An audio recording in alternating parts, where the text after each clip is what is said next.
Hello everyone, good evening. Hello everyone, good evening. কেমন আছো তোমরা সবাই? আশা করছি খুব ভালো আছো। আমিও বেশ ভালো আছি। আজকের এই সুন্দর সন্ধেবেলায় চলে এলাম আর একটা নতুন ব্লগ নিয়ে।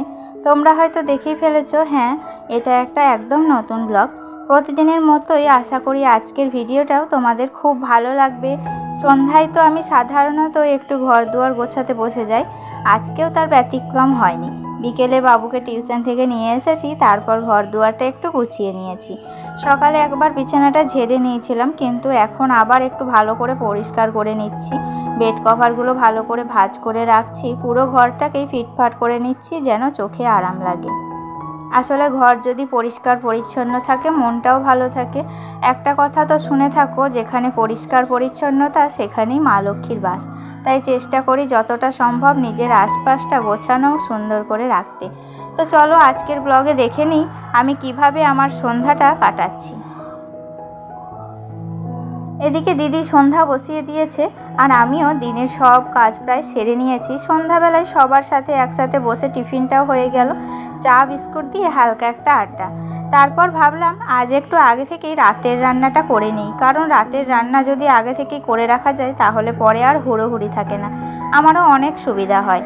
আজকের মেনুতে আছে মাংসর ঝোল, তাই প্রথমেই ভালো করে আলুগুলো কেটে নিয়েছি।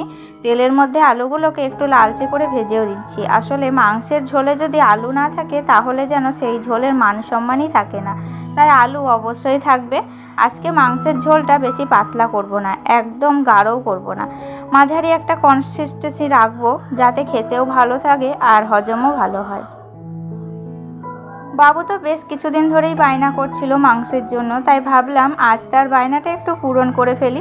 দেখি রান্নাটা কেমন হয়, তোমাদের সাথেও একটু শেয়ার করি। চলো এখন দেখি রান্নাটা কতদূর কি করলাম।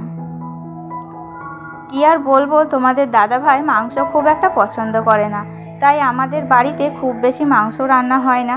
আর শুধু বাবুর জন্য তার বায়নার কারণে রান্নাটা করছি, তাই বাবুর মুখে হাসি দেখার জন্য আজকের এই স্পেশাল রান্না। তো যাই হোক, রান্না শুরু করেও দিয়েছি। প্রথমে মাংসটা ভালো করে গরম জলে একটু ফুটিয়ে নিলাম, কারণ কি বলো তো, মাংসে একটা কাঁচা গন্ধ থাকে। যদি গরম জলে ভালো করে ধুয়ে নাও তাহলে সেই গন্ধটা আর রান্নার সময় থাকবে না। কিন্তু একটা টিপস হিসেবেও রাখতে পারো, অনেকেই এটা জানে না, কিন্তু ট্রাই করলে টেস্টে বেশ পার্থক্য বুঝতে পারবে। তারপর মাংসটা গরম জলে হালকা ফুটিয়ে নিয়ে, এতে কি হয় যেন মাংসের অতিরিক্ত জলটা বেরিয়ে যায় আর রান্নার সময় সেই জলের গন্ধ আলাদা করে পাওয়া যায় না। এইভাবে কড়াইটাও দেখো, শুকনো কড়াইয়ে মাংসগুলো একটু নেড়ে নিচ্ছি, তাতে কিন্তু আরও ভালো টেস্ট হয়। মশলা দিলে যেন ঠিকঠাকভাবে সেটে যায় আর স্বাদটা ভেতর পর্যন্ত চলে যায়। তো এইভাবেই ধাপে ধাপে রান্নাটা করছি আর তোমাদের সঙ্গে শেয়ার করছি। তোমরাও চাইলে বাড়িতে এইভাবে ট্রাই করে দেখতেই পারো।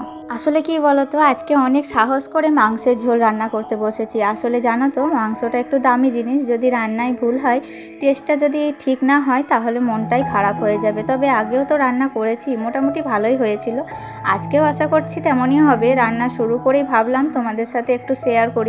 আসলে আমি তো কিছু রান্না বান্না কাজ না করলে না বলে থাকতে পারি না, তোমাদের সাথে না বললে যেন কিছুই করা হয় না।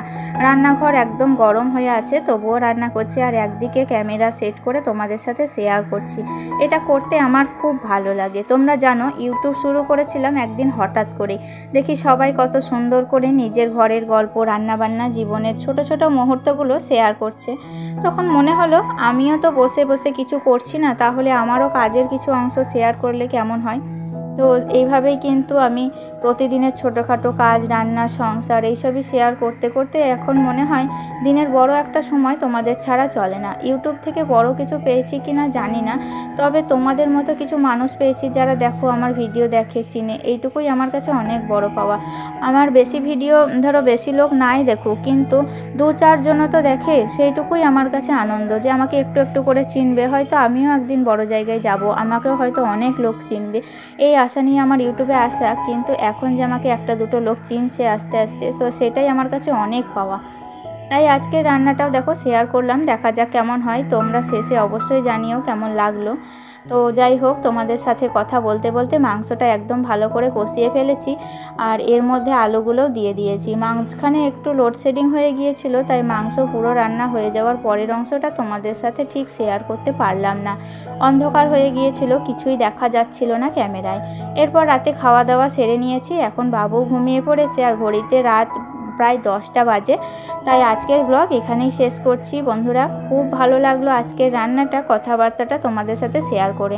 আবার দেখা হবে নতুন একদম ব্লগে, নতুন কোনো দিনে। সবাই ভালো থেকো, সুস্থ থেকো, দেখা হচ্ছে খুব শিগগিরই। টাটা।